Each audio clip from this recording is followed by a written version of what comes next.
Ah, lake of dreams. Everything has changed. We get in the little car and go back, and as I see the little reddened city on that white Pacific, I remember the sight of Jack Mountain and high mountain dusks, how the redness hoared the topmost peak wall, till the sun all went down, and still a little was left from the height and the curve of the earth. And there's a little dog being led by a leash across super traffics, and I say, the little pups of Mexico are so happy. As I live and breathe, and I didn't keep it up, didn't say with didn't nothing. I just let my system run away from me and played other horses and not enough and lost $5,000 last year. Don't you see what I'm in for this? Solid, yells Raphael. We'll make it together, you and me. You make it back and I make it on. And Raphael gives me one of his rare half-hearted grins. But I see you now. I know you now, Pomeray. You're sincere. You really want to win. I believe you. I know you're Jesus Christ's contemporary frightening brother.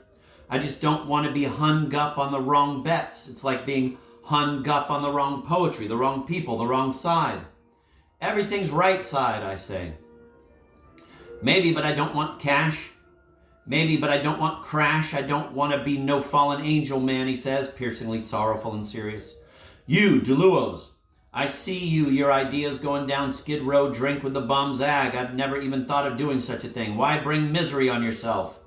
Let the dog lie. I want to make money. I don't want to say, oh, I've lost my way. Oh, gold, honey, I've lost my way. I haven't lost my way yet. I'm going to ask the archangel to let me win. Hark! The bright herald hears me. I hear his trumpet. Hey, Cody, it's Ta-Ta-Tara-Tara the cat with the long trombone at the start of every race. Do you dig that?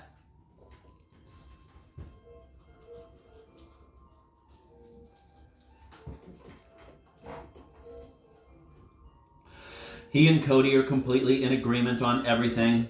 I suddenly realize I've succeeded in my wait to see them patch up and be friends. It's happened. There's very little vestige of doubt in either one now. As for me, I'm in an excited state because I've been in an airy dungeon for 2 months and everything pleases and penetrates me. My snowy view of light particles that permeate throughout the essence of things passes right on through. I feel the wall of the emptiness naturally. It's perfectly within my interests to see Cody and Raphael glad of each other. It has all to do with the nothing that is all. I have no reason to quibble with the absence of judgment placed in things by the absent judge who builded the world without building it. Cody lets us off in Chinatown all gleaming to go home and tell his wife he's won, and Raphael and I go walking down Grant Street in the dusk, bound for different destinations as soon as we see a monster movie on Market Street. I dig what you meant, Jack, about Cody at the races. It was real funny. We'll go again Friday. Listen. I'm writing a real great new poem. Then suddenly he sees chickens in crates in the inside dark Chinese store. Look, they're all going to die. He stops in the street. How can God make a world like that? And look inside, I say, at the back boxes full of white.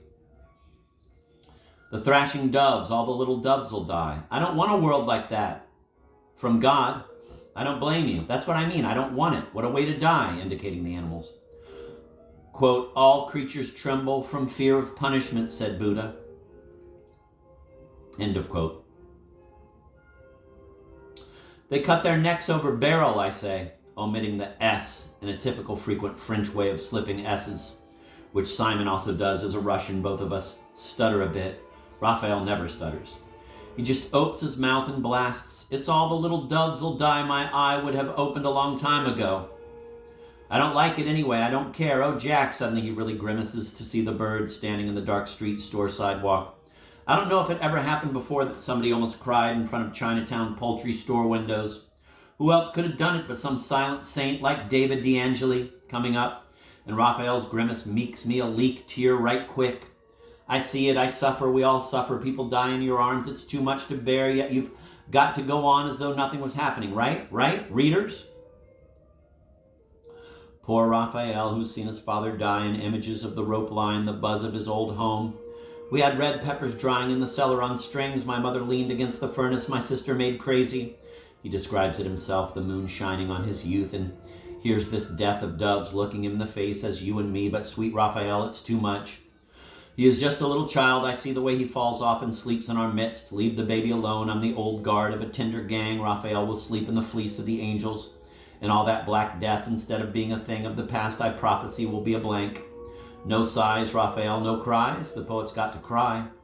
Them little animals will have their necks chopped off by birds, says he. Birds with long sharp knives that shine in the afternoon sun. Yeah, and old Zing Twing Tong, he lives up there in that pad and smokes opium of the world, opiums of Persia. All he's got is a mattress on the floor, a traveler portable radio, and his works are under the mattress. It's described as wretched, mean hovels in the San Francisco Chronicle. Ah, Deluos, you're mad. Earlier in the day, Raphael had said, after that outburst of hands in the air speech, Jack, you're a giant, meaning a giant of literature. Though earlier in the day, I'd told Irwin I felt like a cloud from watching them all summer of desolation. I'd become a cloud. Just die. I'm not going to think about it. I'm going home to sleep. I don't want to dream about wilted pigs and dead chickens in a barrel. You're right. We fall to striding straight from market. There we hike to monster movie and first dig the pictures on the wall. It's a nowhere picture. We can't go see it, says Raphael. There's no monsters. All it is a moon man with a suit on. I want to see monstrous dinosaurs and mammals of other worlds. Who wants to pay 50 cents to see guys with machines and panels and a girl in a monstrous life belt skirt? Ah, let's cut out. I'm going home. We wait for his bus, and he takes it. Tomorrow night, we'll meet at that dinner party. I go happy down 3rd Street. Don't know why. It's been a great day. It's an even greater night, but I don't know why. The sidewalk is soft as I unroll out of under me. I pass old juke joints where I used to go in and play Lester on the box and drink beers and talk with the cats. Hey, what you doing down here? I'm from New York, pronouncing it New York.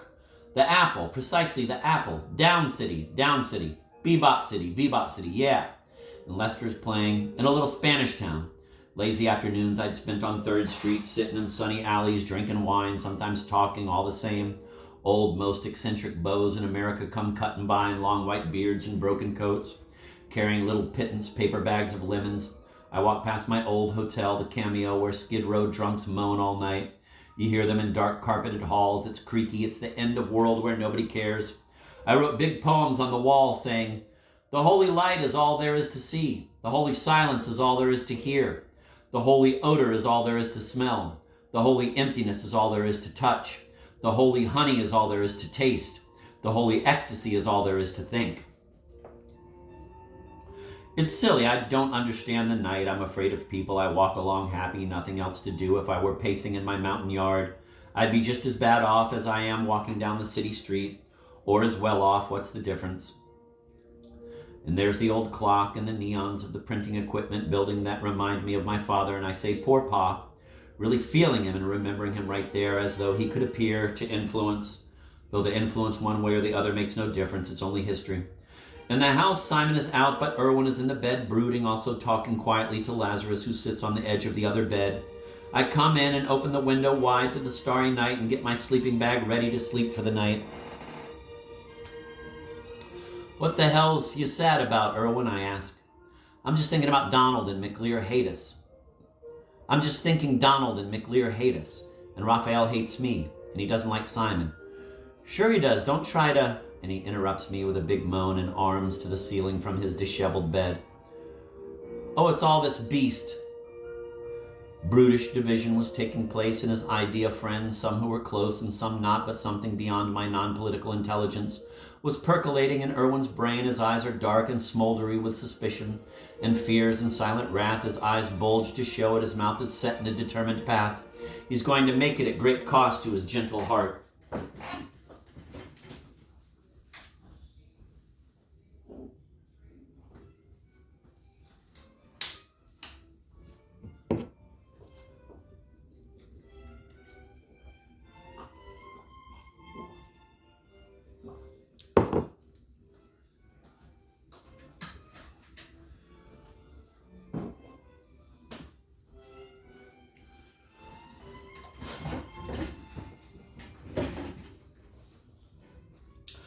I don't want all this fighting, he shouts. Right. I just want classical angels. He'd often said that, his vision of everybody hand in hand in paradise and no bullshit. Hand in hand, it's gotta be. Sullen compromises were sullying his air, his heaven. He had seen the god of Moloch and all the other gods, including Bel Marduk. Irwin had begun in Africa, in the center of it, pouting with sullen lips, and walked on past to Egypt and Babylon and Elam and founded empires. The original black Semite who cannot be separated from the white Hamite by words or deductions. He'd seen Moloch's face of hate in the Babylonian night. In Yucatan, he'd seen the rain gods glooming by a kerosene lamp. In the jungle rocks, he broods off into space.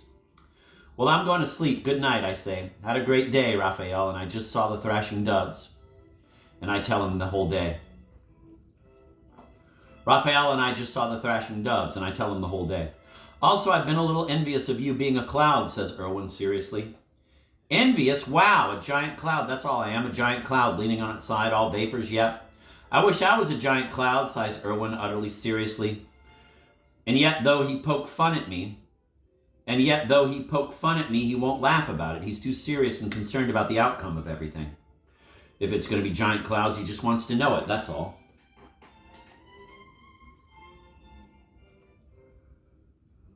Have you been telling Lazarus about the green faces in your window, I ask, but I don't know what they've been discussing, and go to bed and wake up in the middle of the night briefly to see Raphael come in and sleep on the floor, and I turn over and sleep on.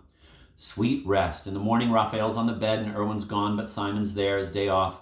Jack, I'll go with you today to the Buddhist Academy. I've been planning to go there for days. I've mentioned it to Simon.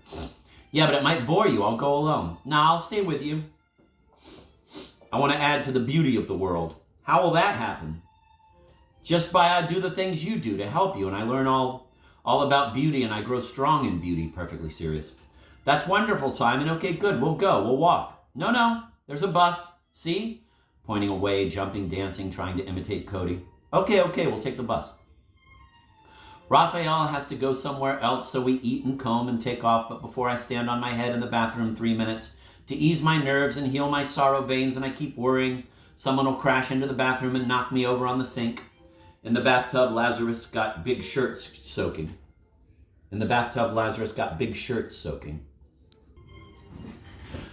It often happens I follow up with a fit of ecstasy such as I'd had walking home on 3rd Street with a day of despair, owing to which fact I cannot appreciate the really great new day that is broken. Also sunny with blue skies, with good-hearted Simon all eager to make me glad, I fail to appreciate it till much later in reflection. We take a bus to Polk and walk up Broadway Hill among flowers and fresh air, and Simon is dancing along, talking all his ideas. I see every point he makes, but I keep gloomily reminding him it doesn't matter. Finally, I end up snapping. I'm too old for young idealisms like that. I've been through all that. All over again, I gotta go through all that? But it's real, it's truth, yells Simon. The world is a place of infinite charm. Give everybody love and they'll give it right back. I've seen it. I know it's true, but I'm bored. But you can't be bored. If you get bored, we all get bored. If we all get bored and tired, we all give it up. Then the world falls down and dies. And it's as it should be. No, it should be life. That's no difference. Ah, Jackie boy, don't give me that. Life is life and blood and pulling and tickling, and he starts tickling my ribs to prove it.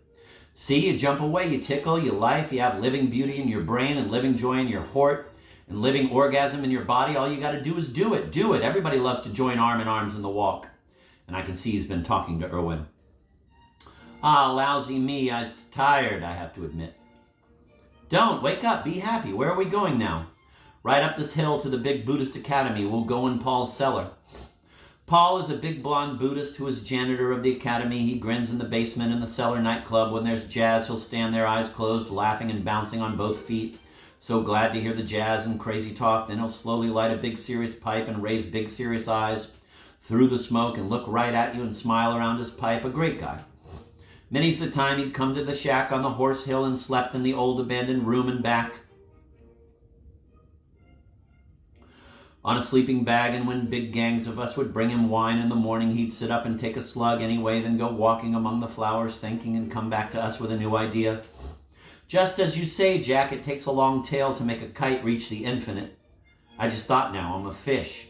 I go swimming through the trackless sea.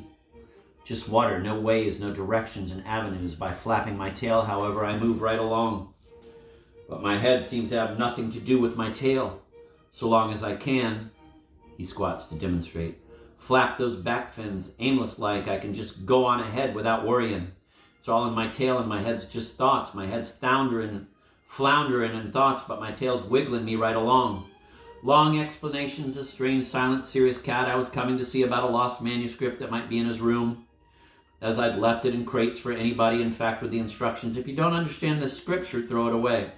If you do understand this scripture, throw it away. I insist on your freedom. And now I realize Paul might have done just that, and I laugh to think, and that's right.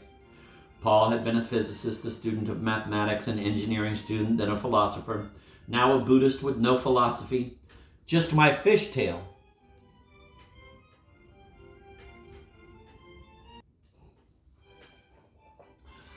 See, says Simon, how great a day it is. The sun shining everywhere, pretty girls on the street. What more do you want, old Jack? Okay, Simon, let's be angel birds. Be just angel birds here. Step aside, my boy, angel birds. We come into the basement entrance of the gloomy building and come to Paul's room. The door is ajar, nobody in. We go in the kitchen. There's a big colored girl who says she's from Ceylon, real svelte and pretty, though a little plump. Are you a Buddhist, says Simon. Well, I wouldn't be here. I'm going back to Ceylon next week. Isn't that wonderful? Simon keeps looking at me to appreciate her. He wants to make her go to one of the upstairs bedrooms of this religious university and bang in beds. I think she senses that to some extent and cuts out politely. We go down the hall and look in a room, and there's a Hindu young woman lying on a mattress on the floor with her baby and big shawls and books. She doesn't even rise as we talk to her. Paul's gone to Chicago, she says. Look in his room for the manuscript. It may be there. Wow, says Simon, staring at her. And then you can go ask Mr. Alms in his office upstairs. We tiptoe back down the hall, almost giggling, run up to use the toilet, comb, talk, come down to Paul's bedroom and search around his things. He has left a gallon jug of burgundy, which we pour drinks from into delicate Japanese teacups, thin as wafers. Don't break these cups. I sit leisurely at Paul's desk and spin him a note. I try to think up little funny Zen jokes and mysterious haikus. There's Paul's meditation mat on rainy nights after he's stoked the furnace and he sits there in the dark thinking. What does he think about?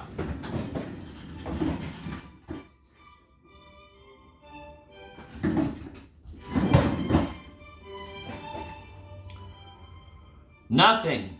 Let's go upstairs, see what they're doing up there. Come on, Jack, don't give up. Go on. Go on where? Go on with it. Don't stop. Simon goes dancing his crazy play act of the Simon in the World routine, with hands shushing and tiptoeing and oops and exploration of the wonders ahead in the forest of Arden, just like I used to do myself. A surly secretarial woman wants to know who wants to see Mr. Alms, which enrages me. I just want to talk to him in the door. I start downstairs angrily. Simon calls me back. The woman is perplexed. Simon is dancing around, and it's all as if his hands are held out supporting the woman and me in an elaborate play. Finally, the door opens, and out comes Alex Alms in a sharp blue suit, like a hep cat, cigarette in mouth, squinting at us narrow-eyed. Oh, there you are, to me. How have you been? Won't you come in? Indicating the office. No, I just want to know, did Paul leave a manuscript with you, of mine, to hold? Or do you know of... Simon is looking back and forth at the two of us with perplexity. No, not at all, nothing. It might be in his room. By the way, he says, extremely friendly, did you happen to see the article in the New York Times about Irwin Garden? It doesn't mention you in it, but it's all about... Oh, yes, I saw that. Well, it's been nice seeing you again, finally, he says and sees, and Simon nods approvingly, and I say, same here. See you later, Alex. And run down the stairs and out on the street. Simon cries, but why didn't you go up to him and shake hands and pat him on the back and be friends? Why were you talking to each other across the hall and running away? Well, there was nothing to talk about. But there was everything to talk about, the flowers, the trees. We hurry down the street arguing about it and finally sit down on a stone wall under a park tree on the sidewalk, and here comes a gentleman with a bag of groceries. Let's tell the whole world, beginning with him. Hey, mister, see here? Look, this man is a Buddhist and can tell you all about the paradise of the love and the trees. The man takes one quick glance and hurries on. Here we are sitting under the blue sky and nobody will listen to us. That's all right, Simon, they all know. You should have sat in Alex Alms' office and touched knees, sitting and laughing chairs and talked about old times, but all you did was be scared.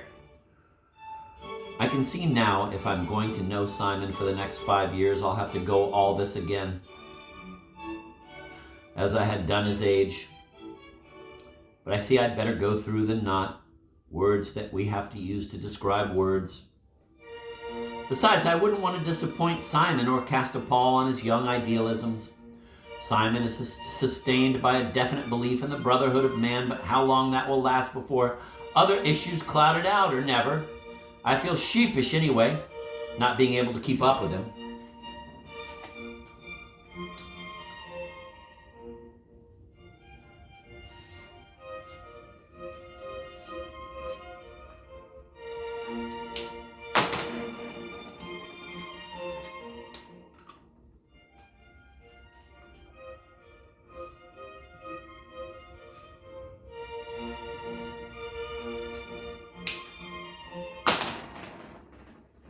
I'm going to reread that paragraph.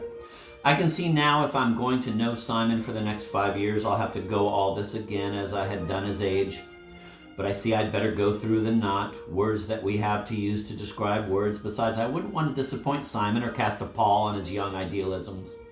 Simon is sustained by a definite belief in the brotherhood of man, but how long that will last before other issues cloud it out, or never.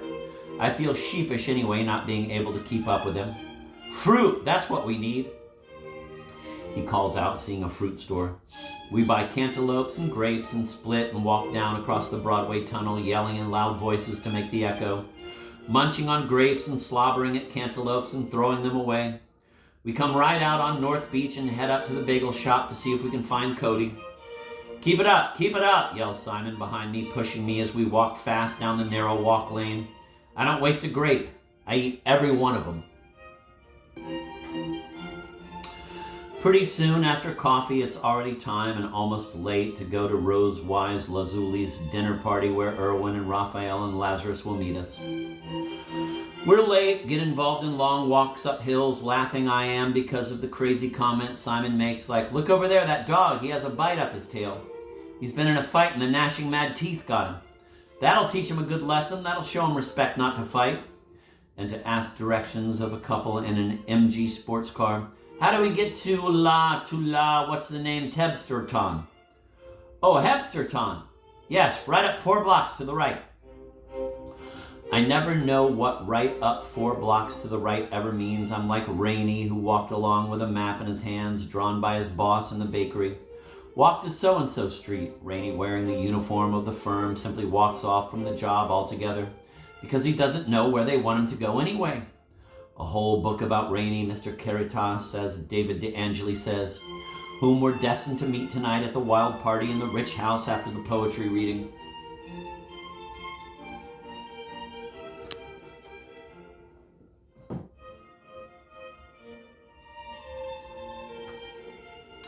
There's the house. We go in. The lady opens the door. Such a sweet face. I like those serious woman eyes that get all liquid and bedroom eyes. Bedroom eyes, even in middle age. It denotes a lover soul. Here I go. Simon's corrupted me or proselytized. One, Cody the preacher's losing ground. Such a sweet woman with her elegant glasses. I think with a thin ribbon depending somewhere on her head makeup. I think earrings. I can't remember. A very elegant lady in a splendid old house in San Francisco's Svelte district, on thick, rubbery foliage hills, among wild hedges of red flowers, and granite walls leading up to parks of abandoned Barbary Coast mansions turned into ruinous old coat clubs at last, where the topers of Montgomery Street's leading firms warm their behinds to cracking fires and big fireplaces, and drinks are rolled up to M on wheels over rugs. Fog blows in. Mrs. Rose must shiver in the silence of her house sometimes. Oh, and what must she do night-a-times? In her, quote, bright nightgown, end of quote, as W.C. Fields said, and sits up a bed to listen to a strange noise downstairs, then falls off to plotting her fate, her brooding plan of defeat every day. Singing to while away the mattock hay is all I can hear. So sweet. And so sad that she has to get up in the morning to her canary in the bright yellow kitchen and know that he will die. Reminds me of my Aunt Clementine, but not like her at all. Who does she remind me of?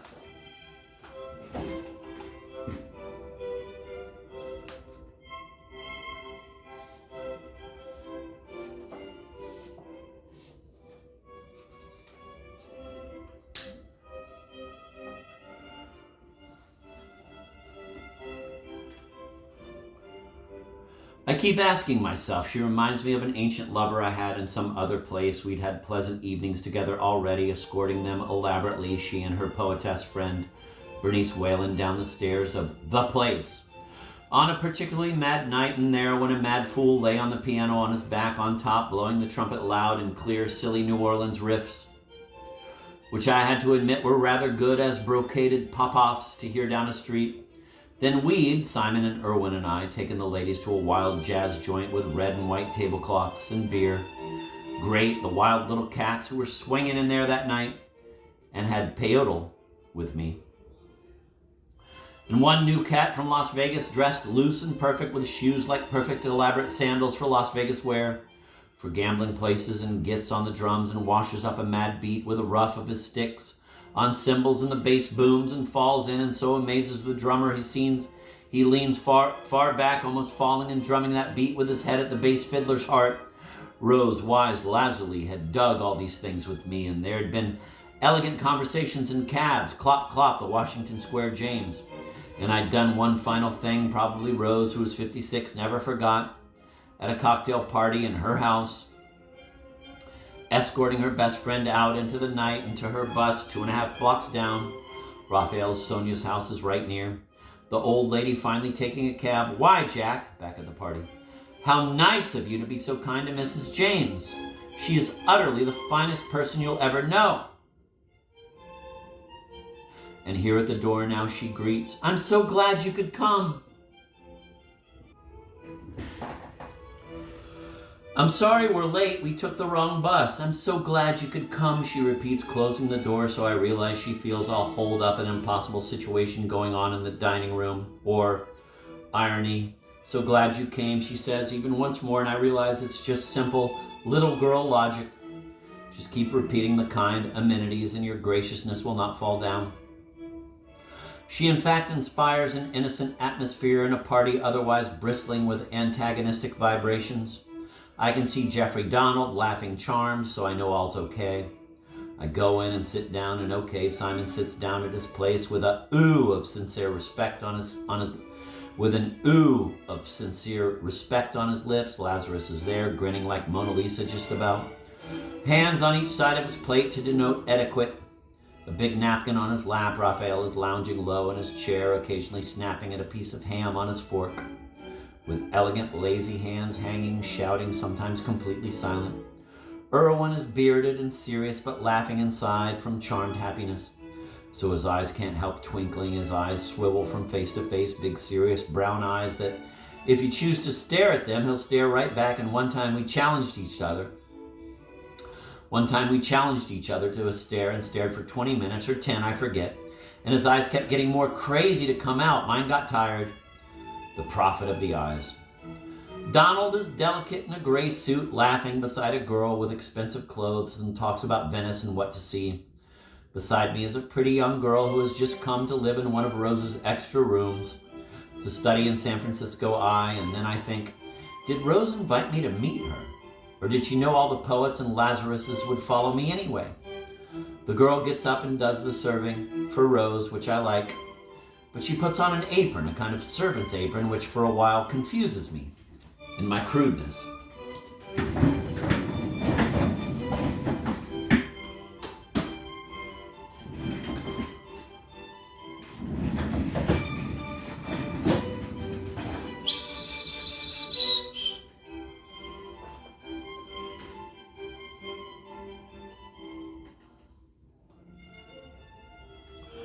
Ah, how elegant and wonderful is Donald, Fife of fame, sitting next to Rose, making appropriate remarks, not one of which I remember. They were so idly perfect, like, "Not as red as a tomato, I hope," or the crashing way he laughed suddenly when everyone else did same as I made my boner faux pas, which went recognized as a joke, starting out, "I always ride freight trains."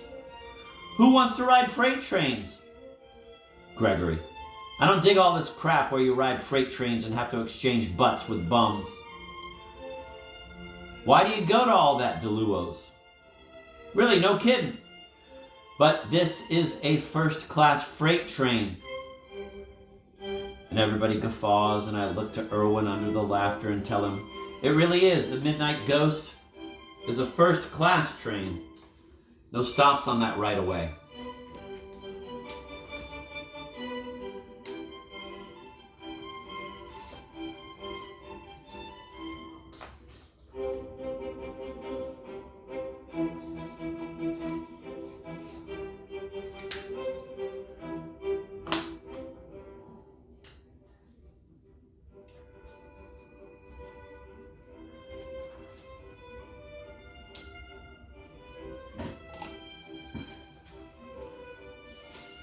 I'm gonna reread that. I really like that. How he's like, we're in a train right now. Like,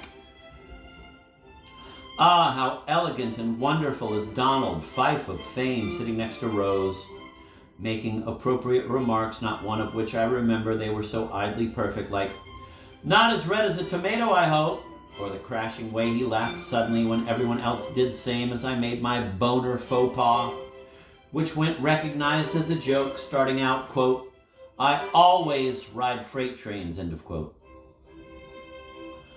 Who wants to ride freight trains? Gregory. I don't dig all this crap where you ride freight trains and have to exchange butts with bums. Why do you go to all that, DeLuos? Really, no kidding. But this is a first-class freight train, and everybody guffaws, and I look to Irwin under the laughter and tell him, it really is. The Midnight Ghost is a first-class train. No stops on that right-of-way, which Irwin knows from knowing about the railroad from Cody and myself, but the laughter is genuine, and I console myself with the reminder embodied in the Tao of my remembrance. Quote, the sage who provokes laughter is more valuable than a well, end of quote. So I well at the wink of that brimming wine welkin glass and pour out decanters of wine, red burgundy, in my glass. It's almost unmannerly the way I wail at that wine. But everybody else starts imitating me. In fact, I keep refilling the hostess's glass, then my own. When in Rome, I always say.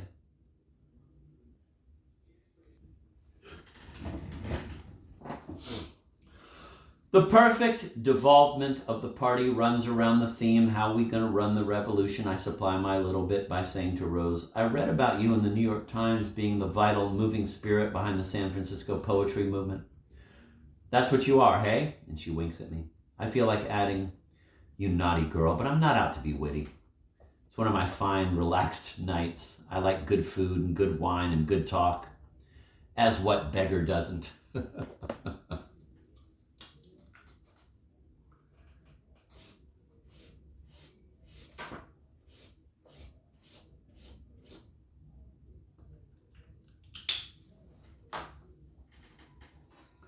I'm going to reread that. The perfect devolvement of the party runs around the theme, how we going to run the revolution? I supply my little bit by saying to Rose, quote, I read about you in the New York Times being the vital, moving spirit behind the San Francisco poetry movement. That's what you are, hey? End of quote. And she winks at me. I feel like adding, quote, you naughty girl, end of quote.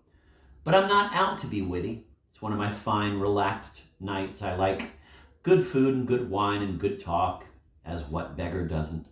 So Raphael and Irwin take up the theme. We'll go all the way out. We'll take our clothes off to read our poems. They're shouting this at this polite table. It all seems natural, and I look at Rose, and again she winks. Ah, she knows me. At a thank God moment when Rose is on the phone and the others are getting coats in the hall, just us boys at the table, Raphael yells, that's what we'll do. We'll have to open their eyes. We'll have to bomb them with bombs. We'll have to do it, Irwin. I'm sorry, it's true. It's all too true. And here he is standing up, taking off his pants at the lace tablecloth. He goes right through with it, pulling out his knees, but it's only a joke, and swiftly ties up again as Rose comes back. Boys, we'll have to make it snappy now. It's almost time for the reading. We're all going to drive in separate cars, she calls. I, who've been laughing all this time, hurry to finish my ham, my wine, hurry to talk to the maiden girl who keeps whisking off dishes silently. We'll all be naked and Time magazine won't take our picture. That's the true glory, face it. I'll jack off right in front of him, yells Simon, pounding the table with big serious eyes like linen. Lazarus is leaning forward eagerly in his chair to hear it all, but at the same time he's drumming on his chair, swaying. Rose stands surveying us with a tisk-tisk, but winks and lets us off. That's the way she is. All these crazy little poets eating and yelling in her house. Thank God they never brought Ronnie Taker up there, who'd have walked off with the silver. He was a poet, too. Let's start a revolution against me, I yell. We'll start a revolution against Thomas the Doubter. We'll institute paradise gardens in the states of our empire. We'll plague the middle class with naked, nude babies growing up running across the earth. We'll wave our pants from stretchers, yells Irwin.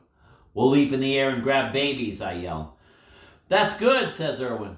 We'll bark at all mad dogs, screams Raphael triumphantly. Bang on the table. It'll be, we'll bounce babies in our lap, says Simon, direct at me. Babies, schmabies, will be like death. We'll kneel down to drink from soundless streams, Raphael. Wow! What does that mean? Raphael shrugs. He opens his mouth. We'll bang hammers in their mouth. They'll be hammers of fire. The hammers themselves will be fire. It'll pound and pound into their power brains. And the way he says brains, it all sinks through us, the funny way of the R's, thick, sincere, R's, brains. When do I get to be a spaceship commander, says Lazarus, who wants that out of our revolution. Lazarus! We'll provide you with imaginary golden turtle doves to take the place of your motor. We'll hang St. Francis in effigy. We'll kill all the babies in our brains. We'll pour wine down the throats of decaying horses. We'll bring parachutes to the poetry reading. Irwin is holding his head. These are sample attempts at what he was really saying.